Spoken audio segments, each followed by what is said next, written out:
Hello everyone, I am Kalpana Singh and welcome to our Creative Edge channel. Today we are going to discuss about our NIFT 26, what to do if you are weak in a drawing. Yes, अगर आपकी drawing अच्छी नहीं है तो आपको क्या practice करनी है. Even not only NIFT, आप हर चीज में इस को फॉलो कर सकते हो इस कॉन्सेप्ट को. आज सबसे पहले हम लोग देखेंगे कि वो कौन से पार्ट हैं जिनको कवर करके हम अपनी ड्राइंग को स्ट्रॉन्ग करते हैं, कर सकते हैं. हम लोग फटाफट स्टार्ट करते हैं. जो आपका फर्स्ट टॉपिक रहेगा, what to do if you are weak in a drawing. चलो समझते हैं वीक ड्राइंग को कैसे स्ट्रांग बनाए. कैसे स्ट्रांग बनाए, कुछ ऐसे कॉन्सेप्ट्स हैं जिन पे अगर हम डेली वर्क करते हैं तो ये बहुत अच्छे से हम है ना अपनी ड्राइंग और स्किल को इम्प्रूव कर सकते हैं. आज हम लोग जो कवर करने वाले हैं वो ये है. ये टॉपिक्स आज हम लोग की पॉइंट्स जो कवर्ड इन द स्लाइड्स, तो ये कुछ टॉपिक्स को हम यहाँ कवर करेंगे. स्टार्ट करते हैं. सबसे पहले फोकस ऑन अ कॉन्सेप्ट. जो हमारा जब हम ड्राइंग करना स्टार्ट करते हैं तो ड्राइंग में हमें सबसे पहले क्या फोकस करना है. देखिए, पेंसिल तो अपने हाथ में उठा ही लीजिए. क्यों? अगर आपके हाथ में पेंसिल जब तक चलेगी तब तक आपका काम अच्छा होता रहेगा. और जिस दिन आपने थोड़ा सा भी मतलब अपने आप को रिलैक्स करना शुरू किया कि चलो आज नहीं करते हैं, कल करते हैं, कल नहीं परसों करते हैं, तो ये समझ लीजिए आपकी ड्राइंग अच्छी भी है ना तो भी बिगड़ जाएगी. क्या करना है. अब आपने पेंसिल उठा ली, एक रफ पेन उठा लीजिए, छोटा सा आप कैरी कर सकते हो उस टाइप की कोई चीज रखिए कि जहां टाइम मिले आप स्केच कर पाओ. सबसे पहले आपको क्या करना है, focus on concept not a perfection. Yes, पहले आपको कॉन्सेप्ट पे फोकस करना है. अब किस टाइप के focus, you don't need to be a portrait artist. देखो, हमारा portrait artist, why I am saying a portrait artist, क्योंकि वो एक ऐसी चीज है जो बहुत रियलिस्टिक दिखती है, जिसमें हम एक फेस को एज इट इज दिखा रहे होते हैं. बट यहाँ पर एनआईएफटी में हमें इतने हाई लेवल या एनआईडी या कोई भी अदर एग्जाम में हमें इतने हाई लेवल की ड्राइंग नहीं चाहिए.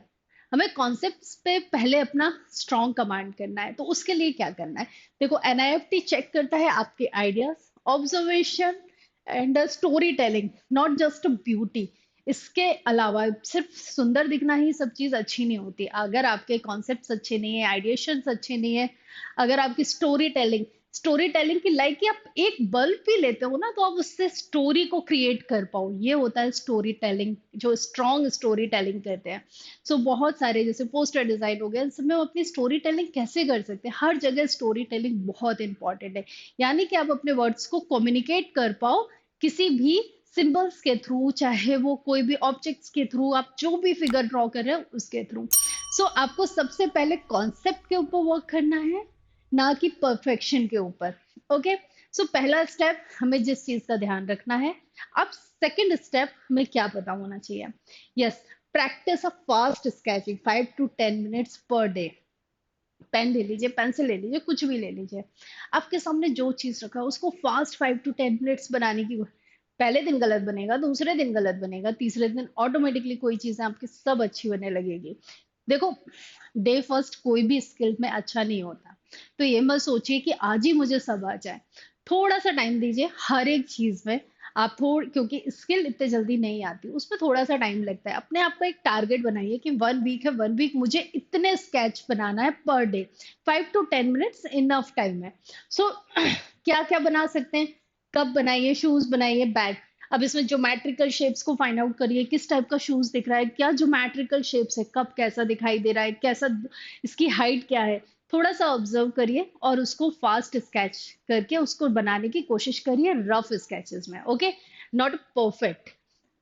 Build a hand confidence and not a beauty. तो आपको जब भी स्केच कर्व से ये अराउंड यू, जो भी ऑब्जेक्ट अराउंड यू, आपको उसको बनाना है. ठीक है, right. Build a hand confidence. इससे क्या होगा, आपके हैंड में एक रिदम आएगा. रिदम का मतलब होता है कि आप फटाफट चीजों को बनाना स्टार्ट कर रहे हो, आप चीजों को कर रहे हो. तो वो रिदम से क्या होता है, हम हाथ में हमारे एक फ्लो आना शुरू हो जाता है और हमारे हाथ से जो स्केच बनता है उससे हमें बहुत अच्छा कॉन्फिडेंस आता है. तो अभी हमें ब्यूटी के ऊपर काम नहीं करना है, हमें इसके ऊपर काम करना है. ओके. अब नेक्स्ट स्टेप क्या होना चाहिए, 2 स्टेप देख लिए. पहले कॉन्सेप्ट के ऊपर वर्क करना है. सेकंड, हमें किसके ऊपर वर्क करना है, डेली 5 to 10 मिनट्स प्रैक्टिस करनी है फास्ट स्केच की, ऑब्जेक्ट ड्राइंग की. अब हम आते हैं थर्ड वाले पार्ट में. क्योंकि ह्यूमन के फिगर के बगैर आप कभी भी कोई प्रोडक्ट या आप अपने स्केच में इंट्रैक्शन शो नहीं कर सकते हो। इसलिए ह्यूमन फिगर बहुत इंपॉर्टेंट है आपके डिजाइन वाले पार्ट में। सो सबसे पहले हम आते हैं, use a stick figure for a human, start with a stick plus block method, focus on action, gesture and proportion, not detail. अब स्टिक फिगर और ब्लॉक, अब ब्लॉक मेथड जैसे स्टिक फिगर तो वो जिस तरह से बन जाता है। अब ब्लॉक मेथड क्या होता है? ब्लॉक मेथड का मतलब है आप ट्रिपेजियम ब्लॉक्स या इनको इस तरह से कनेक्ट करने की कोशिश करिए कि किस तरह से कनेक्ट हो रहे हैं। तो इससे क्या होगा, एक वॉल्यूम क्रिएट होना शुरू होगा। तो धीरे धीरे आप इस चीज की प्रैक्टिस करिए, 5 to 10 मिनट्स इसकी भी प्रैक्टिस, जैसे आपने 5 to 10 मिनट फास्ट स्केच के स्केच बनाए आपने, फिर ऐसा ही 5 to 10 मिनट्स आप ह्यूमन फिगर के भी स्केचेस बनाना शुरू करिए। एक्शन में बनाइए, कोई डांस के स्टेप ले लीजिए, आपने अपने मदर को कुछ एक्शन करते देखा हो उसको ट्राई करो स्टिक फिगर में बनाने का, रोज ऑब्जर्व करो। जब आप इस टाइप से ऑब्जर्व करोगे तो आपके फिगर्स भी अच्छा होना शुरू हो जाएंगे। फिर देन आपको ब्लॉक्स के ऊपर वर्क करना है। Work on a concept, not just teaching practice how to think a creative, use a prompt like a redesign a spoon। अब work on a concept, starting में देखा था कॉन्सेप्ट के ऊपर वर्क करना है। अब आपको कॉन्सेप्ट कैसे क्रिएट करोगे, आपको कैसे कॉन्सेप्ट स्ट्रांग होगे, उसके लिए अब एक्सरसाइज स्टार्ट करनी है। ऑब्जेक्ट तुम कर ही रहे हैं, अब कैसे चीजें होंगी, just not a technique, practice now to think a creative, like a use a prompt like a redesign a spoon for a kids or a poster or a gender equality fruit seller when a robot become a roommate। इस type की story telling को दिमाग में लगाइए। अब सोचिए, भले ही बहुत सारा ना बन रहा हो बट छोटे छोटे से पार्ट को बनाइए, मजा आएगा। सोचो अगर आपका रूममेट रोबोट बन गया तो आप क्या करोगे? डेफिनेटली सफाई करवाओगे। सो सफाई करवाने से और क्या ऐसे टास्क हैं जो आप उसको कमांड दे सकते हो? ओके, पोस्टर, यस, जरूरी नहीं है पोस्टर को पोस्टर की तरह बनाओ। कोई भी कोड्स लीजिए, उसको डिकोड करिए और उसको डिकोड करके उसमें आप डिजाइन बनाइए। डिजाइन लाइक जैसे एक बहुत अच्छा क्वेश्चन दिया था स्टूडेंट्स को कि आपको विजुलाइज करना था कि एजुकेशन से रिलेटेड क्वेश्चन था, एजुकेशन का वर्क था जिसमें आपको शो करना था, विजुलाइज करना था, जिसमें बुक्स फ्लाई कर रहे हैं आप, उसमें आप किस तरह से अपने आप को रिलेट कर पा रहे हो एजुकेशन का। तो कोई भी एक कोड को डिकोड करो और उसको विजुलाइज करो और उसका पोस्टर डिजाइन करो, only drawing, not user any types of text. क्यों? क्योंकि देखो, जितना चीजें आप विजुलाइज करके इलस्ट्रेट करोगे उतना ही अच्छा आप अपना पोस्टर बना पाओगे। तो पहला वर्क है कॉन्सेप्ट को लेकर इलस्ट्रेट करना, यानी कि नए नए कॉन्सेप्ट को लेकर ड्रॉ करने की कोशिश करना। टेक्स्ट तो हम कभी भी लिखना शुरू कर देंगे, उसमें थोड़ी प्रॉब्लम है। सो यहाँ पर आपको इस टाइप के पोस्टर को जेंडर इक्वालिटी टाइप्स के पोस्टर लो, उसको सोचो, उसको बनाओ, तो ये काम करना है। Fruit seller, when a robot, इनके स्टिक फिगर बनाओ, आप इनके स्टोरी टेलिंग बनाओ, ये आपका है। यस, सबसे इंपॉर्टेंट पार्ट, आइडिया बैंक बनाओ। यस, आइडिया बैंक क्या होता है? आइडिया बैंक, एक छोटा सा स्केच बुक रखो, मेंटेन है ना idea sketch book, draw your daily life scene, random ideas, poster layout और product sketch, use it as a visual journal. अब क्या करना है, आप अपनी एक स्केच बुक रखिए। अगर आपको स्केच बुक के लिए क्वेश्चंस चाहिए हैं तो आपको डिस्क्रिप्शन बॉक्स में लिंक मिल जाएगी, उसमें आपको 10 क्वेश्चंस मिल जाएंगे जिसकी आप प्रैक्टिस कर सकते हो। बहुत अच्छे क्वेश्चन है, अपना स्केच बुक रेडी करो, आपको एक आइडिया मिल जाएगा कि किस टाइप से स्केच बुक रेडी करनी है एनआईएफटी के पॉइंट ऑफ व्यू से। तो अब बनाना क्या है? अब बनाने के लिए आप डेली लाइफ के scene, randomly ideas, poster layout, different और भी क्रिएटिव आइडिया, फेदर को लीजिए, फेदर को किसी ड्रेस में कन्वर्ट करिए, उससे इंस्पायर होके कोई बैग डिजाइन करिए। ऐसा सोच के कॉन्सेप्ट वाइज अपने रोज नए नए क्रिएटिव आइडियाज को अपने स्केच बुक बैग में बनाना शुरू करो। सो ये बहुत इंपॉर्टेंट है। एक छोटा सा स्केच बुक ले लो, हर स्टेशनरी में मिल जाएगा, आप आर्ट वाले जहाँ मटेरियल मिलते हैं वहां मिल जाएगा। एक स्केच बुक लेकर आइए, उसमें रोज अपने आइडियाज को बनाइए और उसमें कम से कम एग्जाम तक 4 से 5 भर लीजिए, देखना आप कैसे अच्छे नहीं होगे स्केच में। ओके, सो ये हमारा नेक्स्ट आइडिया था। अब अब और क्या करना है, देखो, यहाँ पर हम कोई पेंटिंग का एग्जाम देने नहीं जा रहे, यहाँ पर हमें अपनी ड्राइंग स्किल के साथ साथ कॉन्सेप्ट को बहुत अच्छा करना है, अपने सोचने के तरीके को बदलना है। हमें चीजें सुंदर नहीं बनानी, हमें चीजें यूजफुल बनानी है। तो इसके लिए सबसे इम्पोर्टेंट है कॉन्सेप्ट के साथ अपनी ड्राइंग को डेवलप करना। ओके, सो अब यहाँ आता है थिंक विजुअली। बहुत सारी दिक्कत आएगी, इतना टफ लग रहा है, ये क्या मैम ऐसा क्या बता रही है, ये तो बहुत एडवांस लेवल का होता है, ऐसे क्वेश्चन सबके मन में आते हैं। बट जस्ट इमेजिन, छोटे बच्चे की तरह सोचिए।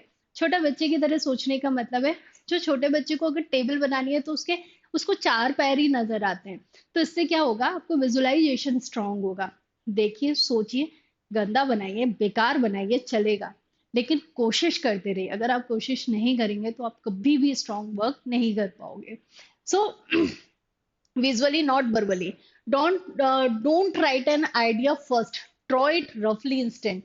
Visually think is the key of the design exam, like a NIFT. Visually think, आपने कोई भी चीज सोची, ठीक है, आपने घर सोचा, आपने कोई भी विजुअली थिंग सोचा, और आप उसको क्या करो, उसको ड्रॉ करने की कोशिश करो। कभी भी, अभी भी बता रहे, कभी भी बहुत अच्छा करने की कोशिश मत करिए। इससे क्या होगा, आप कॉन्सेप्ट के ऊपर जब काम करेंगे और ड्रॉ करेंगे तो आपका बहुत टाइम जाएगा। आप जब बहुत अच्छा बनाओगे तो इससे क्या होगा ना, आपकी प्रैक्टिस होगी ना, कॉन्सेप्ट के ऊपर वर्क होगा। तो पहले हमें रफ लेआउट पे ज्यादा वर्क करना है। ऑटोमेटिकली आपका वर्क इतना अच्छा हो जाएगा कि आप बहुत अच्छे ड्रॉ करने लगेंगे। सो कॉन्सेप्ट के साथ ड्रॉ करने के लिए जो भी आप विजुलाइज कर रहे हैं, जो भी आप सोच रहे हैं, उसको बनाइए। ओके, तो ये आपका नेक्स्ट स्टेप। अब आते हैं believe with a neat and creative. देखो, हर जगह आपको क्रिएटिव क्रिएटिव क्रिएटिव नाम दिख रहा होगा। वाई? बिकॉज ये क्रिएटिव पार्ट बहुत इंपॉर्टेंट है।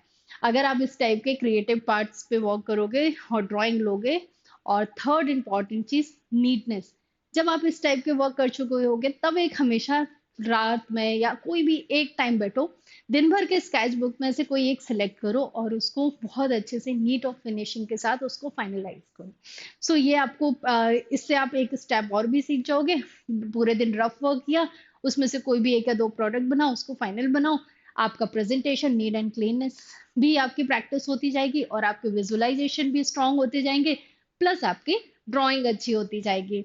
सो कैसे सोचना है आपको, सोचना किस तरह से, what NIFT examiner really look for.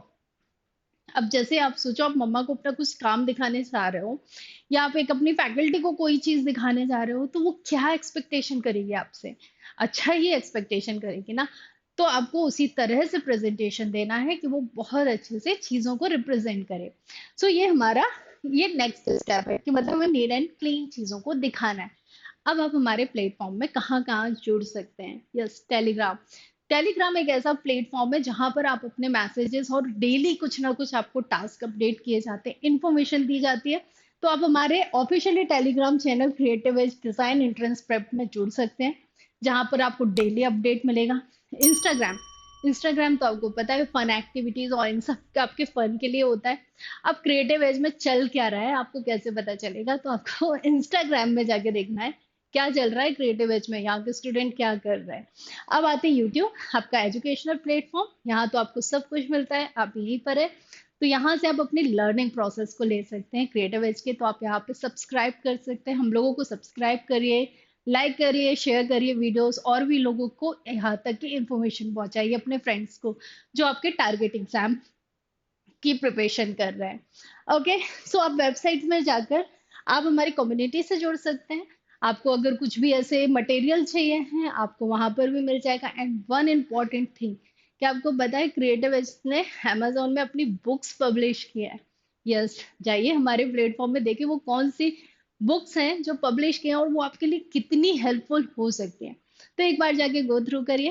Okay, तो इस तरह से आज अपन ने जो रूटीन देखा है, और आपको जो 10 आपके आइडिया बैंक के लिए जो क्वेश्चन है, एक बार आइडिया मिल जाएगा ना, तो आप उस तरह से सोचने लगोगे। तो डिस्क्रिप्शन बॉक्स में जाइए, लिंक को क्लिक करिए, और अपने आइडिया बैंक के आइडियाज निकालिए। Okay, bye bye, all the best.